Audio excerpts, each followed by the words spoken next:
नमस्ते साथीहरु, यो भिडियोमा चाहिँ हामी तहगत बैंकिङ प्रणाली भन्ने जुन टपिक छ त्योसँग सम्बन्धित रहेर चाहिँ त्यहाँबाट चाहिँ सोध्न सक्ने सम्भावित क्वेशनको बारेमा चाहिँ हामी डिस्कसन गर्नेछौँ। यसमा चाहिँ बैंक तथा वित्तीय संस्थाहरूलाई चाहिँ किन वर्गीकरण गरिन्छ, नेपाल राष्ट्र बैंकले चाहिँ नेपालका बैंक तथा वित्तीय संस्थाहरू चाहिँ कसरी वर्गीकरण गरेको छ उल्लेख गर्नुहोस् भनेर चाहिँ 10 नम्बरमा सोध्यो भने चाहिँ है यसमा चाहिँ सम्भावित क्वेशन भनेको यही नै हो। तहगत बैंकिङ प्रणालीमा चाहिँ सोध्न सक्ने क्वेशन भनेको चाहिँ बैंक तथा वित्तीय संस्थाहरूलाई चाहिँ किन वर्गीकरण गरिन्छ। तहगत बैंकिङ भनेको चाहिँ अब के त भन्दाखेरि बैंक तथा वित्तीय संस्थाहरूको वर्गीकरण हो नि त हैन। किन वर्गीकरण गरिन्छ?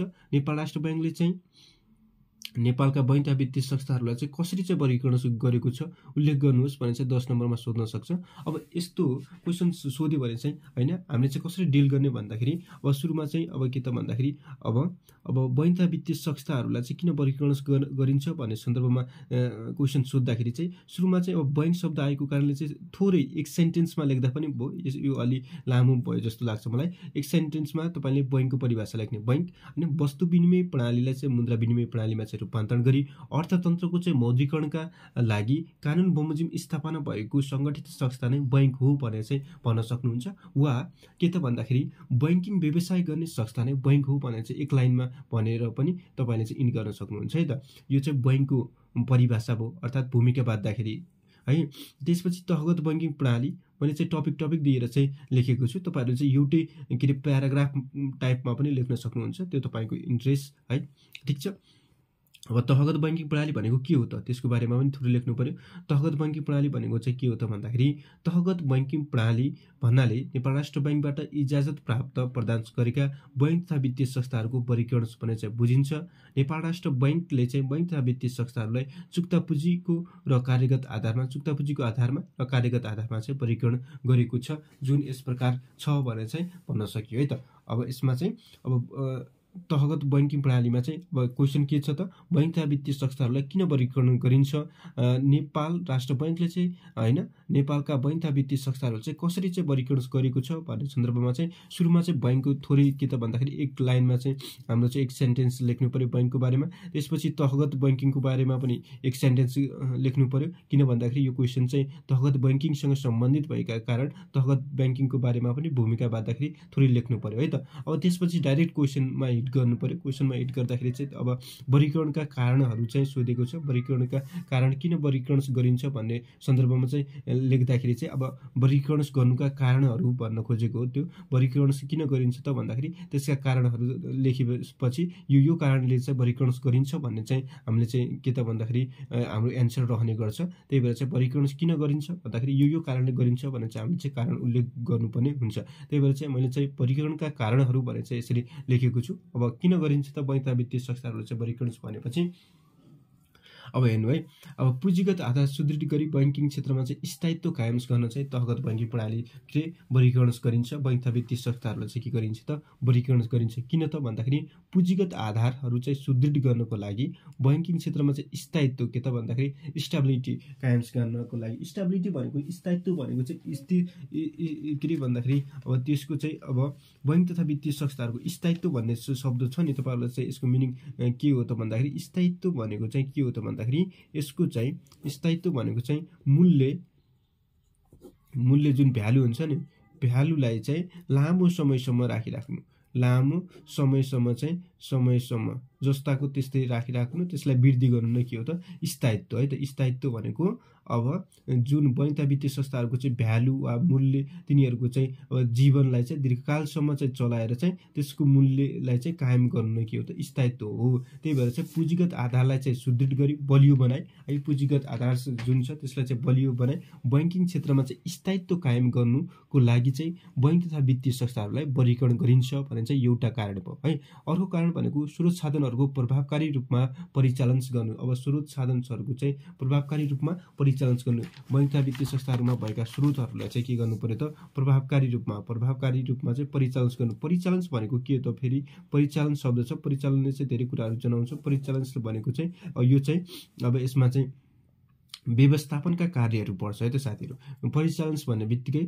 यसमा चाहिँ व्यवस्थापनका जुन कार्यहरू हुन्छन् तीन कुराहरू पर्छन्। यसले चाहिँ अब स्रोत साधनहरूको चाहिँ प्रभावकारी रूपमा चाहिँ के गर्छ त परिचालन गर्ने गर्छ। ठीक छ, परिचालन गर्नु।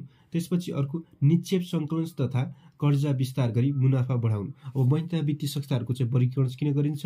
निक्षेप सङ्कलन गर्नु, विभिन्न किसिमका अब सर्वसाधारणबाट चाहिँ होइन अर्थतन्त्रमा छरिरहेका ससाना रकमहरू सर्वसाधारणबाट सङ्कलन गर्नु र ती रकमहरूलाई चाहिँ कर्जाको रूपमा चाहिँ विस्तार गरी त्यहाँबाट चाहिँ मुनाफा आर्जन गर्नु है। त्यो गर्नको लागि के गरिन्छ त? बैंक तथा वित्तीय संस्थाहरूको वर्गीकरण गरिन्छ भनेर चाहिँ हामी भन्न सक्छौँ। त्यस्तै अर्को पोइन्टमा चाहिँ हामी वित्तीय पहुँच, वित्तीय समावेशीकरण तथा वित्तीय साक्षरतालाई चाहिँ अभिवृद्धि गर्नु। वित्तीय पहुँच भनेको बैंकिङ क्षेत्रमा चाहिँ सर्वसाधारणहरूको चाहिँ पहुँचलाई बढाउनु होइन। त्यसपछि होइन विभिन्न किसिमका चाहिँ अब यो के त भन्दाखेरि दुर्गम क्षेत्रदेखि है के त सहरी क्षेत्रसम्मका चाहिँ सबै ग्राहकहरूलाई चाहिँ वित्तीय च्यानलबाट समावेश गर्नु होइन। वित्तीय साक्षरता, उनीहरूलाई चाहिँ वित्तीयसँग सम्बन्धित सचेतना, उनीहरूलाई चाहिँ ज्ञान दिने कुराहरू भए हो त्यस्ता कुराहरू गर्न के त वित्तीय पहुँच, वित्तीय समावेशीकरण तथा वित्तीय साक्षरता अभिवृद्धि गर्नको लागि बैंक तथा वित्तीय संस्थाहरूलाई चाहिँ वर्गीकरण गर्ने गरिन्छ। यो अर्को कारण भयो है त। त्यसपछि अर्को कारण भनेको स्थानीय स्तरको अर्थतन्त्रको विकास तथा मौद्रीकरण गर्नु। अब बैंक तथा वित्तीय संस्थाहरूलाई चाहिँ के त भन्दाखेरि स्थानीय स्तरको चाहिँ अर्थतन्त्रको चाहिँ के गर्नु त? अर्थतन्त्रको स्थानीय स्तरको अर्थतन्त्रको चाहिँ के गर्नु त? मौद्रीकरण गर्नु है त। अब स्थानीय स्तरको अर्थतन्त्र अब हाम्रो चाहिँ अब नेपाललाई चाहिँ 3 तहमा चाहिँ बाँडेको छ। सङ्घ होइन, त्यसपछि प्रदेश होइन, त्यसपछि स्थानीय तह छ नि त। स्थानीय तह भयो होइन। अब यो स्थानीय तहसम्म चाहिँ अब सबै बैंक तथा वित्तीय संस्थाहरूलाई पुगेपछि होइन अब बढी जसो बैंक तथा वित्तीय संस्थाहरू सङ्घमा अब यो काठमाडौँ भ्यालीभित्र रहेका कारण होइन यो चाहिँ बैंक तथा वित्तीय संस्थाहरू यहाँ के त भन्दाखेरि स्थानीय तहसम्म चाहिँ गयो भने यहाँबाट पनि हाम्रो चाहिँ अब अर्थतन्त्रमा चाहिँ विभिन्न किसिमका चाहिँ सेवाहरू चाहिँ पुर्याउन सकिने भयो नि त। त्यही भएर चाहिँ के त भन्दाखेरि स्थानीय स्तरको चाहिँ अर्थतन्त्रमा चाहिँ सेवा पुर्याउनको लागि बैंक तथा वित्तीय संस्थाहरूलाई चाहिँ अब मौद्रीकरण गर्नको लागि के त भन्दाखेरि बैंक तथा वित्तीय संस्थाहरूलाई के गरिने गरिन्छ त? वर्गीकरण गर्ने गरिन्छ। त्यसपछि अर्को कुरा रह्यो अब नियमन, सुपरिवेक्षण तथा नियन्त्रणमा चाहिँ सहजता गर्नको लागि। अब बैंक तथा वित्तीय संस्थाको नियमनकारी निकाय भनेको चाहिँ नेपाल राष्ट्र बैंक हो। नेपाल राष्ट्र बैंकले के गर्ने गर्छ त भन्दाखेरि सम्पूर्ण बैंक तथा वित्तीय संस्थाहरूलाई चाहिँ नियमन गर्ने गर्छ, तिनीहरूको चाहिँ सुपरिवेक्षण गर्ने गर्छ, नियन्त्रण गर्ने गर्छ हो। त्यो कार्य गर्नको लागि चाहिँ सहजता प्रदान गर्नको लागि के गर्नु पर्यो त? बैंक तथा वित्तीय संस्थाहरूलाई चाहिँ वर्गीकरण गर्नु पर्यो है।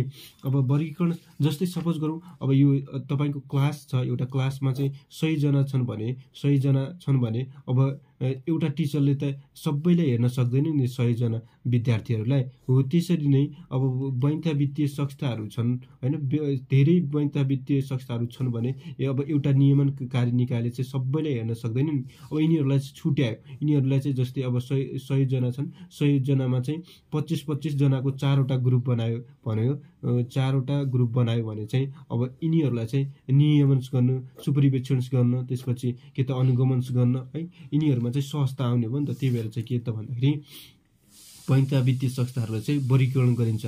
नियमन गर्न, सुपरिवेक्षण गर्न तथा नियन्त्रणमा चाहिँ सहजता कायम गर्न बैंक तथा वित्तीय संस्थाहरूलाई के गर्ने गरिन्छ त? अब वर्गीकरण गर्ने गरिन्छ। त्यस्तै अर्को पोइन्टमा चाहिँ अर्थतन्त्रमा चाहिँ नगद कारोबार गर्ने सर्वसाधारणलाई चाहिँ बैंकिङ प्रणालीमा चाहिँ समावेश गर्न हो। अर्थतन्त्र हुन्छ, अर्थतन्त्रमा चाहिँ विभिन्न किसिमका चाहिँ अब छरिएर रहेका चाहिँ रकमहरू रहेका हुन्छन् नगद है। ती नगदहरूलाई चाहिँ के गर्नु पर्यो त? बैंकिङ च्यानल्सबाट चाहिँ अब समावेश गर्नु पर्यो। बैंकिङ च्यानलबाट चाहिँ समावेश गर्नको लागि के गर्नु पर्यो त? तहगत बैंकिङ प्रणाली चाहिँ के त भन्दाखेरि तहगत बैंकिङ अर्थात् बैंक तथा वित्तीय संस्थाहरूलाई चाहिँ वर्गीकरण गर्नु पर्यो है त। त्यो गर्दाखेरि अब सर्वसाधारणहरू पनि समावेश हुन्छन् र नगद जुन छ त्यसलाई चाहिँ अर्थतन्त्रमा चाहिँ के गर्न सकिन्छ त? ल्याउन सकिन्छ। त्यस्तै अर्को भनेको सर्वसाधारणलाई बैंकिङ सेवा प्रदान गर्न हो।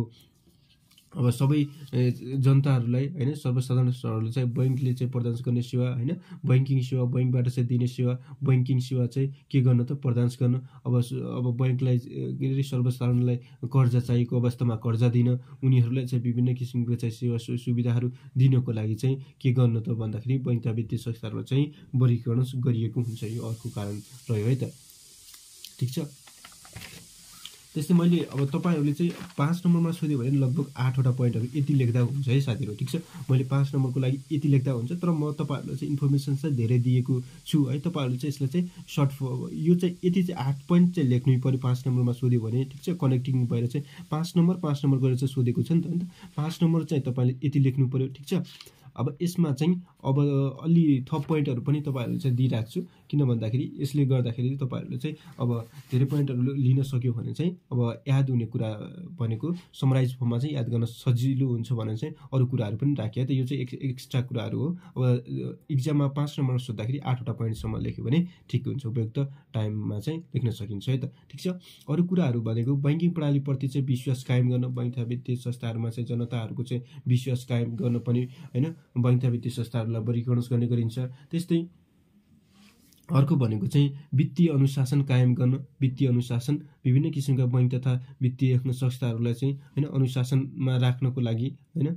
अनि अब नेपाल राष्ट्र बैंकले चाहिँ अब के त भन्दाखेरि जारी गरेका निर्देशनहरूको अनुपालना गराउनको लागि है तहगत बैंकिङ प्रणाली अर्थात् बैंक तथा वित्तीय संस्थाहरूलाई चाहिँ वर्गीकरण गर्ने गरिन्छ। अनि अन्तर्राष्ट्रिय स्तरमा चाहिँ बैंक तथा वित्तीय संस्थाहरूको चाहिँ प्रतिस्पर्धा क्षमता अभिवृद्धि गर्न देशमा मात्र नभएर चाहिँ अन्तर्राष्ट्रिय स्तरमा के कस्तो चाहिँ ट्रेन्ड चलिरहेको छ, के कस्तो चाहिँ अब बैंकिङ सिस्टम चाहिँ अगाडि बढिरहेको छ, ती बैंकिङ सिस्टमसँग चाहिँ हाम्रो नेपालको पनि बैंक तथा वित्तीय संस्थाहरूलाई चाहिँ प्रतिस्पर्धा गराउनको लागि तहगत बैंकिङ प्रणाली चाहिँ गरिएको हुन्छ भन्ने कारण पनि उल्लेख गर्न सक्छौँ।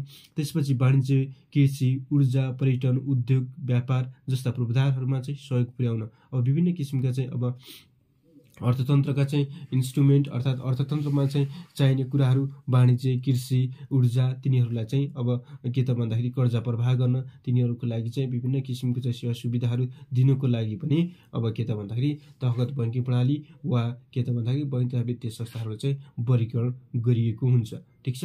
त्यसपछि मूल्याङ्कन र सहजीकरण गर्न पनि सहजता हुन्छ।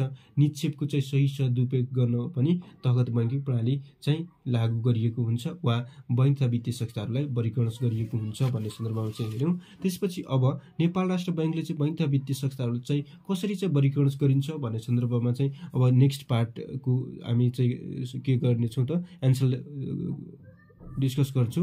अब नेक्स्ट पार्टमा चाहिँ के भने त नेपाल राष्ट्र बैंकले सुरुमा चाहिँ के त भन्दाखेरि किन वर्गीकरण गरिन्छ, त्यसपछि सेकेन्ड पार्टमा चाहिँ नेपाल राष्ट्र बैंक र बैंक तथा वित्तीय संस्थाहरूले चाहिँ कसरी चाहिँ वर्गीकरण गरिएको छ भनेको छ।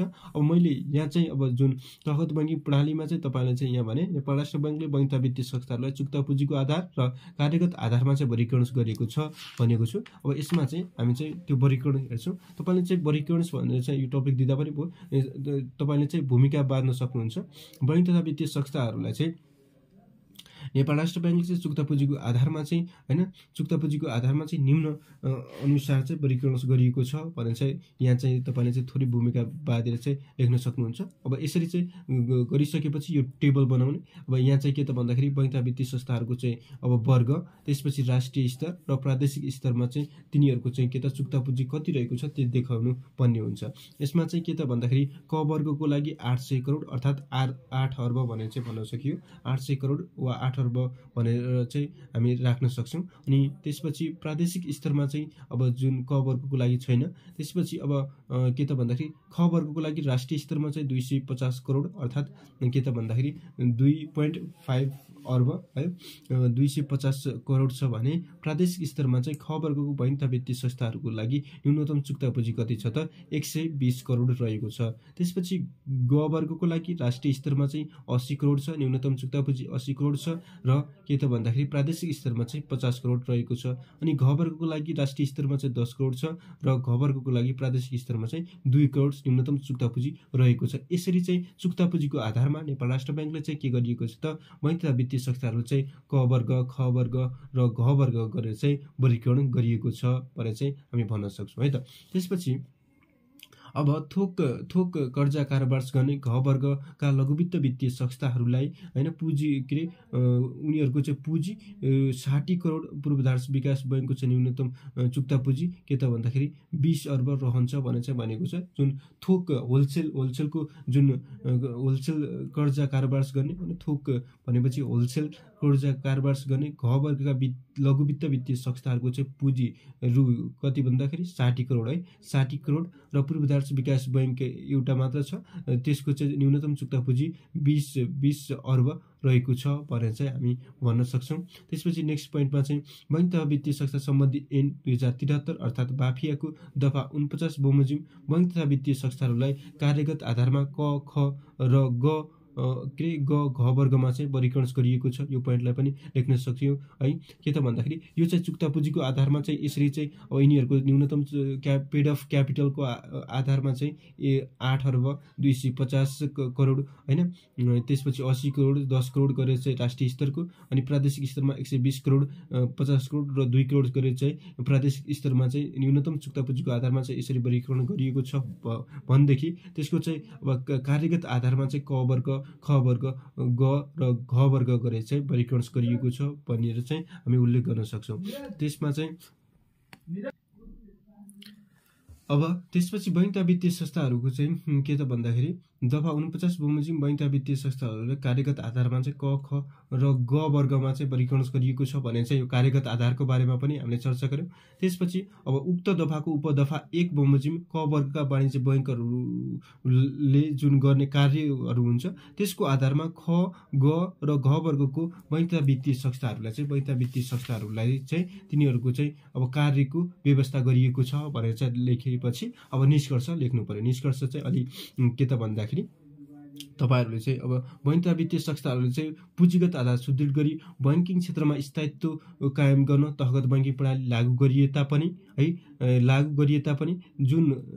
गरिए तापनि उद्देश्य अनुसारका कार्यहरू हुन नसकेको हुँदा अबका दिनहरूमा बैंक तथा वित्तीय संस्थाहरूलाई मर्जर तथा प्राप्तिमा सहभागी गराई बैंकिङ क्षेत्रमा चाहिँ जोखिम व्यवस्थापन गरी स्थायित्व कायम गर्नुपर्ने देखिन्छ भन्ने जुन निष्कर्ष रह्यो। यसरी चाहिँ हामीले चाहिँ तहगत बैंकिङ प्रणालीसँग सम्बन्धित क्वेसनहरूको डिल गर्न सकिन्छ है त। ठीक छ, यसमा चाहिँ अब सबै कुराहरू चाहिँ समावेश भएको जस्तो मलाई लाग्छ। तपाईहरुले चाहिँ यसमा चाहिँ केही थपघट गर्नुपर्ने छ भने तपाईँ गर्न सक्नुहुन्छ, तर यति लेख्न सकियो भने चाहिँ 10 नम्बरको लागि इनफ हो है त। ठीक छ, अब यो भएको क्वेसन तपाईहरुले चाहिँ यहाँ हेर्न सक्नुहुन्छ। बैंक तथा वित्तीय संस्थाहरूले चाहिँ किन वर्गीकरण गरिन्छ भन्ने सन्दर्भमा चाहिँ यो पोइन्टहरू चाहिँ राखियो। त्यसपछि नेपालमा चाहिँ नेपालका बैंक तथा वित्तीय संस्थाहरूलाई नेपाल राष्ट्र बैंकले चाहिँ कसरी चाहिँ वर्गीकरण गरिएको छ भन्ने सन्दर्भमा चाहिँ अब यसमा चाहिँ चुक्ता पुँजीको आधारलाई पनि लियो र कार्यगत आधारलाई पनि लिएर चाहिँ हामीले चाहिँ के गर्ने हो त यसलाई चाहिँ वर्गीकरण गर्यौं। अनि निष्कर्ष ठिकै छ। निष्कर्ष तपाईहरुलाई चाहिँ अब कस्तो लाग्छ? बैंक तथा वित्तीय संस्थाहरूको चाहिँ जुन पुँजीको आधारलाई सुदृढ